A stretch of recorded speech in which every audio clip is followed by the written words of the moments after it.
জীৱনত এটা কথা অনুভৱ কৰিব পাৰিলোঁ দেৰি হ'ল অনুভৱ কৰোঁতে কিন্তু দেৰিকে হ'লেও বুজি পালোঁ জীৱনত কোনো বস্তুৱেই পাৰ্মানেণ্ট নহয় কিন্তু হ'লেও আমি পাৰ্মানেণ্ট বিচাৰি থাকোঁ সেয়া লাগিলে চাকৰিয়ে হওক নাইবা জীৱন সংগীয়ে হওক জীৱনত নিজক প্ৰথমে ভাল পাবলৈ শিকা তাৰপিছত চাবা যি বস্তুক তুমি পাৰ্মানেণ্ট বুলি ভাবা সেয়া নিজে নিজে তোমাৰ ওচৰলৈ আহি যাব কিন্তু এটা কথা সদায় মনত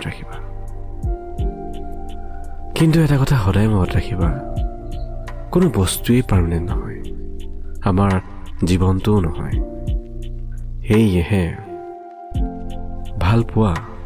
মৰম দিয়া কাইলৈ কি হ'ব কোনে জানে খং কৰি অভিমান কৰি কি আছে এই জীৱনৰ সময়েই পাৰ্মানেণ্ট নহয় আজি কৈ আছো শুনি আছা কাইলৈ বা ক'বলৈ পাওঁনে নাপাওঁ কিন্তু